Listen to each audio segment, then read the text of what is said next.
Yes, the woodchuck is a nocturnal hibernating animal that dwells in snowy climes.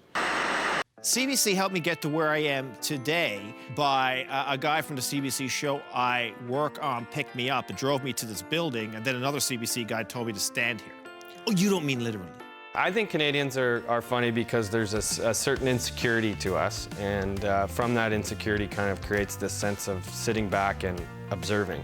We seem to have a more realistic and self-deprecating sense of ourselves, and that's healthy. It's because it's so cold here that you need to find a reason to go on. I think Canada's always been somewhere in between. Like, we took chances, like England, but also we wanted to be popular, like the U.S. saw. Where the ocean tides meet and produce a fine chop of merriment. Some of my personal favorites of my own stuff would be... That's not what you meant, is it? I take advice from my wife. Oh, we're not here to talk about her, actually. Nightcap, I remember. I hate the world! Yeah! Billy Van, the first guys that I saw that I recognized as a really funny guy. Seeing things like King of Kensington, which was taking place in the country that I lived in as opposed to all the others, it was hugely inspiring. Wayne and Schuster, when I was a little kid, I remember watching Wayne and Schuster and thinking, like, you know, these guys are grown men, and they were always having so much fun, goofing around, wearing stupid costumes and dressing up and making each other laugh. And I thought there's something so powerful in that can be someone's job. I love Kids in the Hall. Kids in the Hall. Kids in the Hall, right?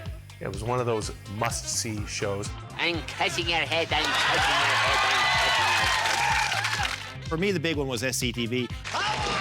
Martin Short and Eugene Levy would go so deep into a character that sometimes weren't even jokes. It was more the tiny minutia of their world, and their complete commitment to it is what made it funny.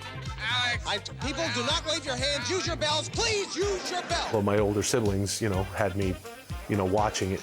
I'm a 5-year-old doing a Johnny LaRue impersonation, but I don't know what I'm doing. But don't take our word for it. We may be lying, although we're not. Comedy shows on CBC is they gave you a sense of place. The ones that I related to most of all always felt like, okay, it's here. It's our comedy, it's our country, that there are references to our cities, our people. You betcha. There is an inordinate amount of Newfoundland representation in Canadian comedy, and that's because they're the funniest people in the world. And after that, I became Minister of Justice. Yes. Whenever I go to Newfoundland, I just try to rub them and hope that it rubs off on me. I don't mean that. I'm just goofing around, that's all. Now, get me a cup of coffee. I mean, I just like anything that's genuine and hilarious. And SCTV, Kids in the Hall, Codco, Wonderful Grand Band. The world stopped when the Wonderful Grand Band came on. Your name? Tiki Potter? No, sir, it is Richard. I was obsessed with it. And it was literally, as cheesy as it sounds, it was like, that should be me in there. I want to do that. The Wonderful Grand Band was, in many ways, a precursor to what many Canadians would know as Codco. I was blown away by those guys. House of Budgel, the Friday Night Girls, Cathy and Miriam. Perhaps my first attempt at comedy was I used to try to do an impression of Nanny Hines. She thinks she's at the rails. Well, get the plate, put it under He her had a chin. weird thing going on with his tongue.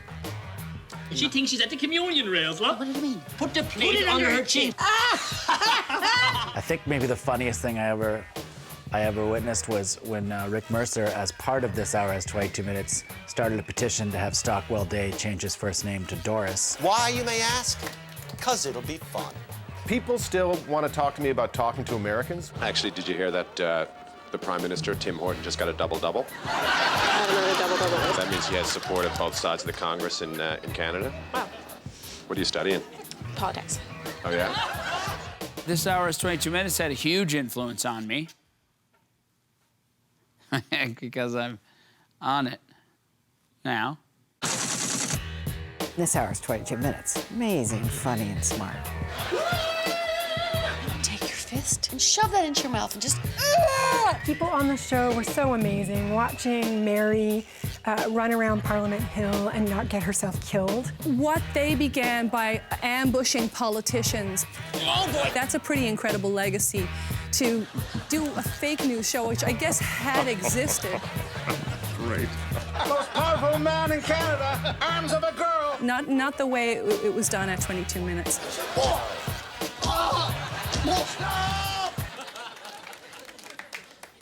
Let me have a piece of this. You need a network like the CBC in a country this size to let people grow and give people chances.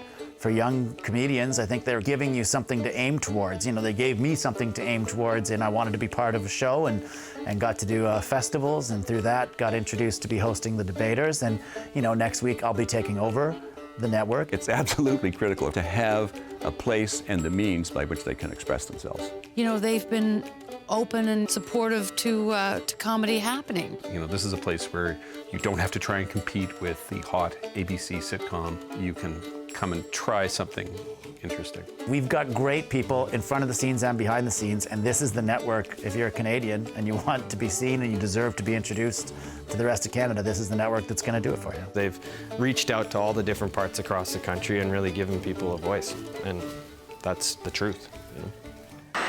Practice on me. Oh, here's the